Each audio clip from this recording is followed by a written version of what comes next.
Hola, mi nombre es Leslie y yo les voy a presentar el tema de la acción de amparo.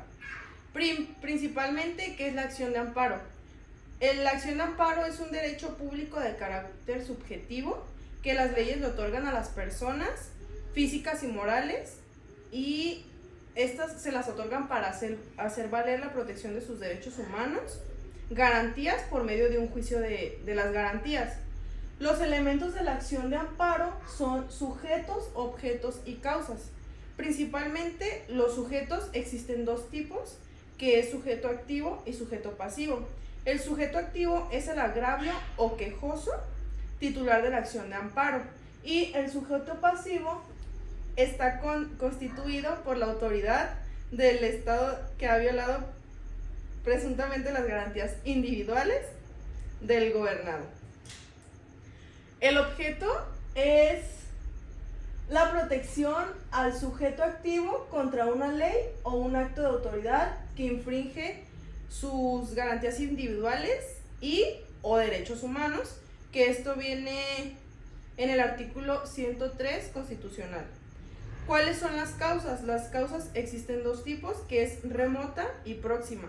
La remota es la relación entre el quejoso con el derecho objetivo, donde nace el agravio, y la próxima es la violación a derechos fundamentales del quejoso.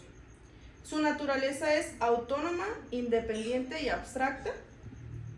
El segundo tema que les voy a presentar es competencia y figuras procesales del juicio de amparo.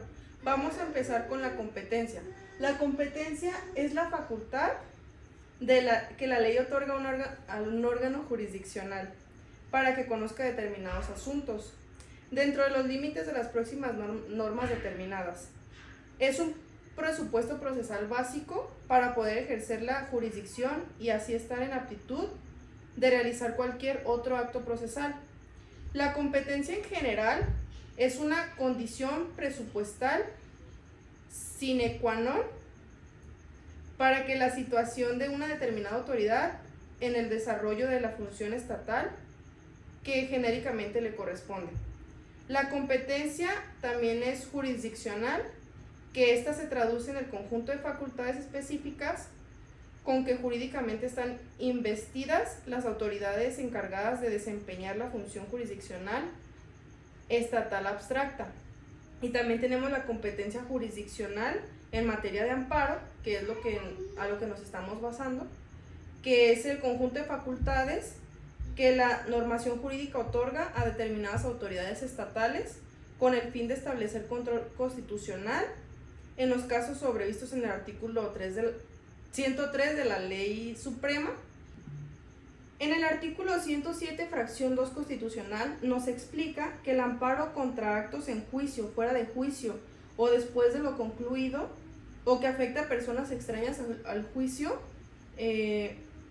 contra leyes o contra actos de autoridad administrativas, se impondrá ante un juez de distrito, bajo cuya jurisdicción se encuentre en el lugar del acto reclamado, se ejecute o trate de ejecutarse. Lo que nos trata de explicar este artículo es que el proceso se le pondrá a cargo del juez de distrito para que él tome la decisión de qué es lo que va a pasar. Ahora bien, vamos con el juez competente. Esto viene articulado en el 37 constitucional, que el juez competente nos dice que es el que tenga jurisdicción en el lugar donde el acto se reclame y deba tener ejecución, trate de ejecutarse o se trate ejecutado o se haya ejecutado.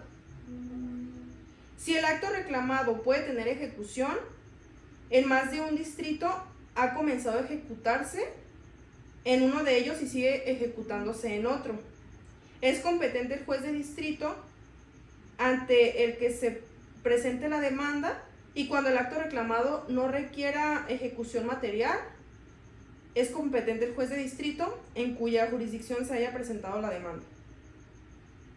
La competencia de amparo indirecto contra actos de juzgado del distrito nos explica en el artículo 38 que es competente para conocer de juicio en amparo indirecto que se promueva contra los actos de un juez de distrito, otro del mismo distrito y especialización en su caso. y si no lo hubiera, el más cercano dentro de la jurisdicción del circuito al que pertenezca. La función judicial y de control constitucional del Poder Judicial Federal. ¿Qué es la función judicial? La función judicial tiene como fin la resolución de un problema jurídico que puede o no ser constitucional, sin que el juez del conocimiento se sitúe en una relación de control sobre las demás autoridades y sin pretender establecer un equilibrio. Consiste en resolver un problema meramente jurídico que se presente en su conocimiento. ¿Cuál es la función del control constitucional? Este se refiere a la actividad de los jueces de distrito y por la Suprema Corte de Justicia de la Nación. Aquí la Corte se coloca en una relación política con los demás poderes al abordar el examen de actos ejecutados por estos para resolver si contravienen o no al régimen constitucional, cuya protección y la tutela son el principal objetivo. Aquí les muestro una tabla que dice la función judicial y función de control constitucional,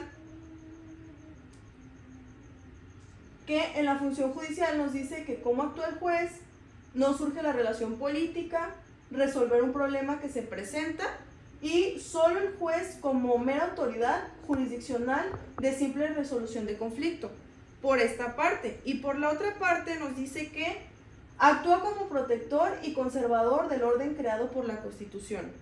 Se coloca en una posición política de poder a poder. El objeto es la protección y mantenimiento del orden constitucional. Y por último tenemos que es un organismo tutelado creado por la ley fundamental. Como les decía anteriormente, si no nos regimos a la ley, no tiene validez. En el artículo 2957 nos explica que por razón del delito son incapaces de adquirir por testamento o por intestado. En su numeral 2 nos dice que el que haya hecho contra el autor de la sucesión sus ascendentes, descendentes, cónyuges, concubina o concubinario o colaterales hasta cuando aquella sea fundada, si fuere su que merezca penal capital o de prisión, aun cuando aquella sea fundada. Si fuere su descendiente, su ascendente, su cónyuge o su hermano, a no ser de que este acto haya sido preciso para que el acusador salvara su vida, su honra, lo de sus ascendientes, descendientes, cónyuge, concubina o concubinario o hermanos. O sea, este artículo nos explica que si no eres su cónyuge, su concubina, su hermano o algún familiar directo, no tiene validez, aunque fuera tu amigo, tu vecino, tu primo. Así no. Tiene que ser tu familiar directo. La competencia en razón del territorio. Esto viene en el artículo 37 de la Ley de Amparo y dice: será competente el juez de distrito bajo cuya jurisdicción deba tener ejecución, trate de ejecutarse, se esté ejecutando o se haya ejecutado en el acto reclamado. Bueno, por mi parte es todo. Concluí algunos temas de los más importantes. Espero que le hayan entendido y gracias. Para seguir con el tema, las reglas de competencia vienen en el artículo 33 y estas nos explican que son competentes para conocer del juicio de amparo. Número 1, la Suprema Corte de Justicia de la Nación, los tribunales colegiados de circuito, los tribunales unitarios de circuito y los juzgados de distrito. Y por último, los órganos jurisdiccionales de los poderes judiciales de los estados y el Distrito Federal en los casos previstos por la ley. Siempre tenemos que basarnos a lo que diga la ley. La competencia del juez de distrito viene en el artículo 35, que es los juzgados de distrito y los tribunales unitarios de circuito son competentes para conocer del juicio de amparo indirecto. También lo serán las autoridades de orden común cuando actúen en auxilio de los órganos jurisdiccionales de amparo. Los jueces de distrito conocen de amparo indirecto en su primera instancia. La competencia de estos jueces está regida por el artículo 107 constitucional, fracción séptima. La ley de amparo en su artículo 33, fracción cuarta, 35 y 37, y en la ley orgánica del Poder Judicial de la Federación en los artículos 51, 52, 53, 54 y 55. El artículo 107, fracción 2 constitucional nos explica que el amparo contra actos en juicio, fuera de juicio o después de lo concluido